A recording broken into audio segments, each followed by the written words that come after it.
Hey church, it's me again. I'm just following up really on my message last week to say, wow, how awesome it was on Sunday. It was great to see God's house full.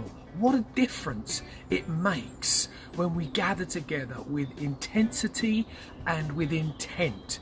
The worship was great. The word from Simon was just awesome. And it was just such a different atmosphere on Sunday. A big shout out to John and Janice Viggers for sending me a selfie with them and the clock in the background saying 24 minutes past 10. I loved it. It was such good fun, and it was so good to know that you were engaged with the process.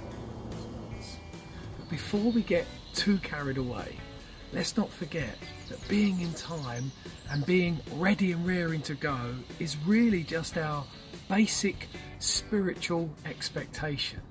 God's not impressed that we were in on time on Sunday. He was pleased, but he wasn't impressed. Even though I have to say, I was a little impressed. So two things. Number one, let's not allow this to become just a one-off response. Let it not just die out after a few weeks, but let it become part of us. Let it become part of our identity, part of our DNA, that we are going to be in church at 10:30 on a Sunday morning, ready and raring to go with expectation that God is going to do something great. Now the key to that is this word, habit. The Bible talks about habit in Hebrews chapter 10 and verse 25. The writer says, let's not forsake the habit of meeting together. It's significant. He doesn't just say, let's not forsake meeting together, but he says, let's not get out of the habit of meeting together. Habit is one of those things that we just do automatically. It just comes naturally. We don't have to think about it. It's just an expression or reflection of who we are. So church, let this become a habit for us. Let it become part of our identity. And let's be in church, ready and raring to go every week. You see, you don't wake up in the morning and think, must remember to breathe, must remember to breathe, inhale, exhale. We just do it automatically. So let us being in church on time, with a heart and an expectation after God, let it become like breathing to us. And the second thing is this. Whilst we were so much closer on Sunday to being where we want to be in terms of starting our services, here's my challenge to you.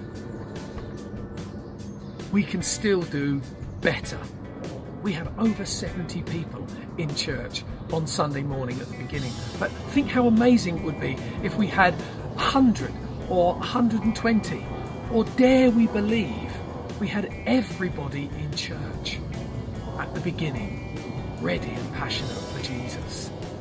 What kind of a message would that be sending to the Holy Spirit? What could God do with a church that was that committed and that impassioned? We can reinvent ourselves. We can do this. We can change. We can become a new church and have a new attitude to how we start. And I believe it will radically transform the way that we go forward from here. So guys, let's do this together. This Sunday, it's Easter. It's going to be awesome. Let's come. Let's be ready. Let's be raring to go and let God come and do something special amongst us. God bless you. Love you guys. Have a great week.